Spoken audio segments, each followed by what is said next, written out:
Hey, it's Sol with another video, brought to you by Nardrosis, from the makers of 3rd generation Blight, Nardosis Gas, beautiful and deadly. Many moons ago, we learned about this expansion called the Battle for Azeroth, and during this introduction we learned that what helps kick it off is a world-shaping event, the destruction of Darnassus and Teldrassil. Teldrassil, the world tree, Teldrassil. Well, a lot of time has passed since I made a video with old predictions and older pronunciations. Since then, the community has been abuzz with speculation, while hype has been building up around Sylvanas Windrunner as, well, the arson behind the attack, the next Lich King, servant of the old god, feared by the old gods and the light, and the father of her child. You are not the father.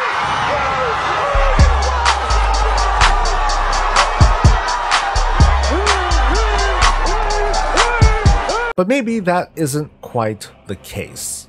In today's video, we're going to revisit the mystery of Teldrassil based on what we know now.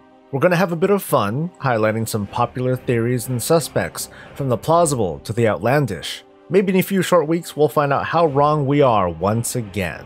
This should go without saying, this video is full of patch 8.0 and the Before the Storm book spoilers. Let's start off with the victim.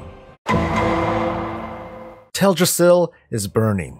The world tree, being engulfed in flames, is a sight unlike anything seen before in the world of Warcraft and is matched by its sort of counterpart to the south.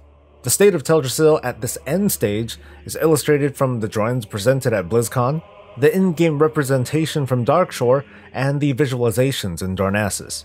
What's obviously missing is the final cutscene at the end of the War of Thorns event, including any additional revelations. The non-interactive presentations here tell us enough. The tree got wasted. But Darnassus tries to tell us a story, it's just not enough. Darnassus towards its end is semi-intact. It didn't simply explode, as if a giant Azerite bomb was dropped. A considerable number of citizens seem to have been caught unaware and need to be saved. This lets me speculate that the fires and the attack itself were very sudden. Reasonably, in the event of an incoming siege, citizens would be preemptively evacuated. This is, after all, what happens later in the Battle for Lordaeron scenario. The difference in reaction between Darnassus and the Undercity is like night and day. Perhaps the Undercity, as the aggressor, was prepared for this counterattack, or it underlines the hubris of the race once blessed with immortality. We'll touch on other theories that include the possibility that Darnassus was sacrificed to carry out a false flag operation, but for now, based on what we see and don't see, we come to favorite theory number 1. No one expected all of Teldrassil to burn down. The deaths of many Night Elves, Gilneans, and other Alliance citizens was far more than anyone expected, including probably the Horde. There's also no Horde present in Darnassus at all. No signs of weaponry, invading troops, demolishers, nothing like that. In fact, it's not like anything can get into Darnassus if it can't fly, but all the Horde have available to them are a few flying machines equipped with Azerite cannons. They can attack the city, but are a few of them capable of igniting a world tree? We can go deeper and talk about teleporting, but do we really want to go there and turn the conversation into hey, why didn't Blizzard think of everything? Gosh, they are so bad. So let's lighten up and get back on track. The lack of bodies and the placement of NPCs throughout Darnassus from theory number 1 leads us to favorite theory number 2, which still persists after my initial speculation back in November. Azerite has got to be directly involved. We know that Azerite starts as a liquid before turning into its crystallized form. Maybe because Teldrassil is a world tree, with its roots deep within the earth, it sucked up Azerite like a sponge until the Titan juice started coursing through its branches. That would leave Teldrassil to be in a state of kind of instability, and somehow no one knew or informed anyone about it. A lucky rocket, a stray fireball, or a magic spell could hit an Azerite vein somewhere, anywhere on Teldrassil, and cause a chain reaction. It could be a total coincidence, but Teldrassil's instability could have caused it to erupt all by itself, surprising absolutely everybody. Also, Sylvanas asserted that Darnassus is being used as a port to transport Azerite to the Eastern Kingdoms, and if that's so, there is a chance that Azerite caches were being stored somewhere in Teldrassil and somehow it blew up. I don't see another possible source of destruction by any singular thing except one, dragons. But is there a good reason why?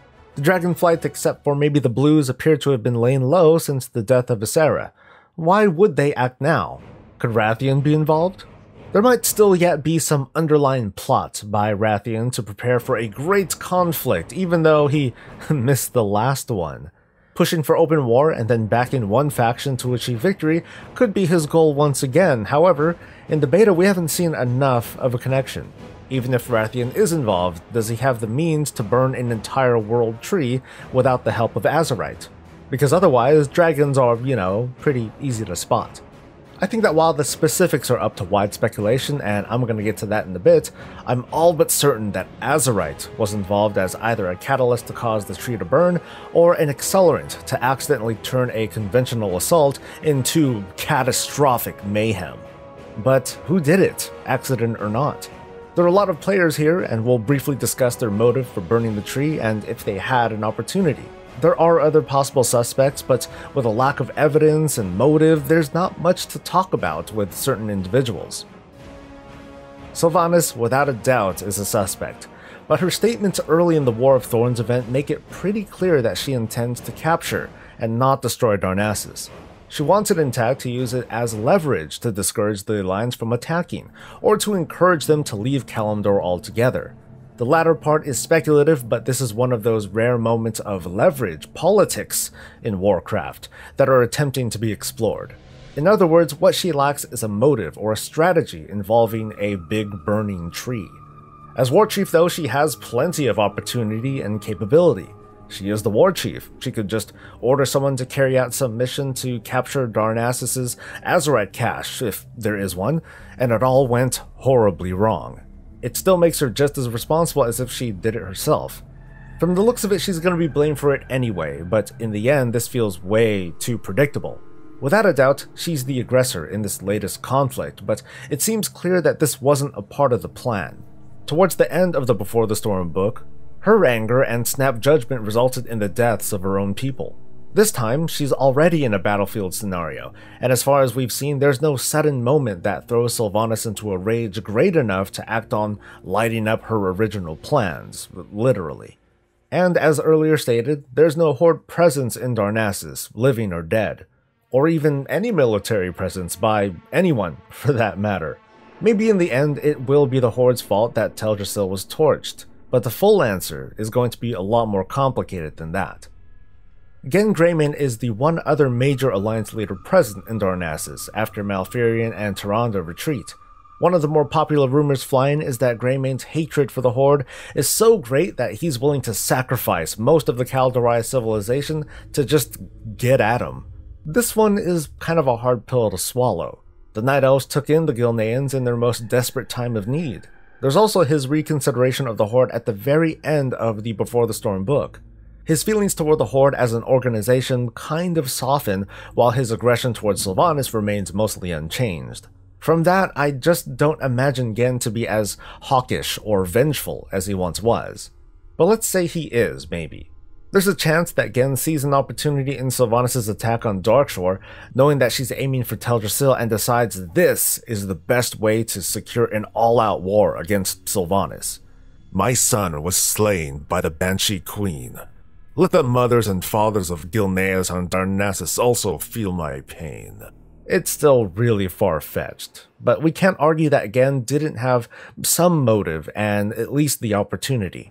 For those who haven't read the Before the Storm book and don't care about spoilers, the entire Desolate Council and only they were chosen to attend the gathering with their human relatives. Keep the following in mind though. We don't know how many of the Desolate Council even had living relatives, so we don't know for certain that all of them attended. Also, of those who did, an unknown minority of them were outright rejected by said living relatives and were spared from receiving Sylvanas' gift later in the story. And by that I mean the rest of the council was murder-faced. So, there were an unknown number of survivors who probably feel like Sylvanas isn't looking out for their best interest. We know that there's a Forsaken ship that so far has not been addressed in-game. So to whom does this ship belong to? It could just be part of the art and nothing more. It could belong to a Forsaken strike team under Sylvanas' orders to sneak into Darnassus and take out a bunch of guards. which wouldn't be much of a sneak attack because, well, there's the obvious ship right there. Or it could be the Desolate Council on the stolen ship up to some crazed violence and shenanigans. What if their animosity and vengeance against Sylvanas was crazy enough to just have them go off on their own on some sort of suicide mission to undermine their queen's efforts in the most damaging way possible? As the co-leaders of the Night Elves, I would have thought it plausible for these two to adopt a "if you want it, you can have it" sort of strategy for Darnassus and Teldrassil. This puts an end to the strategy of Sylvanas holding the city hostage to stifle retaliation from the Alliance. Or this could be part of a larger plot, a false flag strategy to push the Alliance into a war of vengeance against the Horde. What makes me think otherwise, though, is that a bunch of dead citizens is probably not a part of that plan. As Kaldori, who value life above almost everything, sacrificing their lands as well as a significant number of their people is crazy uncharacteristic of them. Night Elves aren't about that sort of deception, and especially not that kind of risk. They are willing to sacrifice, but not at this sort of scale, and most likely not their regular citizens. The Conspiracy of the Light is a semi-crazy, semi-plausible theory that I cooked up back in the early patch 7.3 days that forces of the light, just like the forces of the void, are advancing in endgame, which happens to be the same as the void, to usurp the sleeping world soul of Azeroth, in this case, light forging it, turn it into a light titan of its own design, and project its will on all of the great dark beyond. Yeah, it's crazy, okay? So what would the light be doing here? If the light does in fact have a will of its own, it's likely learned that its window to reach the world soul is closing fast. I'd bet money that the light probably wants the Alliance to crush the Horde, and then maybe lightly suggest to Anduin or Turalyon or Velen that hey, maybe the best thing for Azeroth is to light forge it, to heal its scars and make it reborn. So what does this have to do with the darn tree? That all depends on what the Army of the Light is up to. It takes a while for reinforcements to arrive during the War of Thorns, but where is the Army of the Light and their cute little ship, and their cute little laser? There's no telling what sort of damage the Vindicar could do unless Teldrassil was in fact infused with Azerite. Whatever it does though, it would have to be done without being seen, which might be a little bit difficult to do. But with sufficient distractions, it wouldn't be totally impossible either. There's a definite lack of evidence here, just like there is with my next suspect. But with such a strong theme of light and darkness being alluded to lately, it's hard to ignore the fundamental building blocks of the Warcraft universe not having a vested interest in a vulnerable world soul that could be at the edge of death. Of course, I can't mention the light without mentioning the other big antagonist, the servants of the old gods, including Queen Azshara and her Naga, the Twilight cultists, and pretty much anyone susceptible to the Whispers of the Void, which is almost everyone. Any manner of method could have been used, including sabotage within Darnassus, cultists who infiltrated the Horde ranks, and so on. This is sort of a far-fetched idea, but hear me out. Think of how a deposit of Azerite spawned over here in western Darkshore, which before was inhabited by the Naga. What if this vein was somehow connected to the World Tree, albeit some distance away? The Naga, who are knowledgeable of the deep sea floor, might have identified this connecting vein and lit it up, causing a chain reaction that traveled all the way to Teldrassil. It's possible, but not likely. The Naga need to have already known about Azerite's properties to have a clue on what to do. The final cutscene for the War of Thorns might give us a little bit more illumination too. Ultimately though, the long-term goal of the Old Gods beyond destroying the tree is to indirectly destroy both the Horde and Alliance in a prolonged conflict. This gives time for the forces of the Old Gods to work on making their way towards the World Soul. To wrap this up comes my third and final favorite theory. There are two people on Azeroth who arguably possess the most knowledge on Azerite research for both practical and military purposes.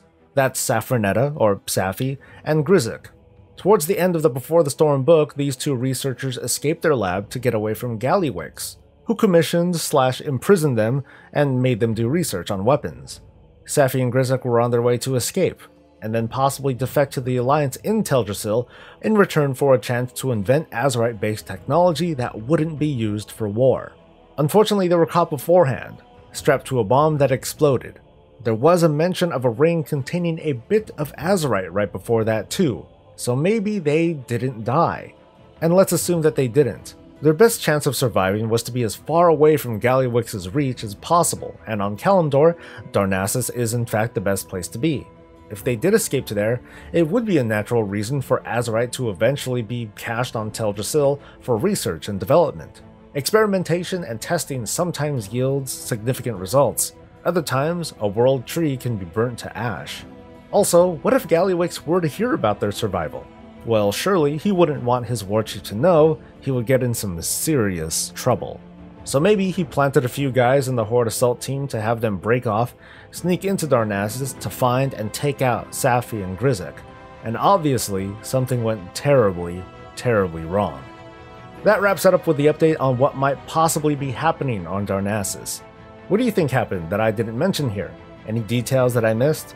I think that over the past few months we've had a lot of fun trying to get a hang on the who done it and how, so if you have your own idea, share it in a comment below. Show your support for the channel by liking this video if you enjoyed yourself, by subscribing or signing up as a patron so I can keep giving you more of this and all things Warcraft. I'll see you next time. Until then, stay safe, stay happy, and stay breezy.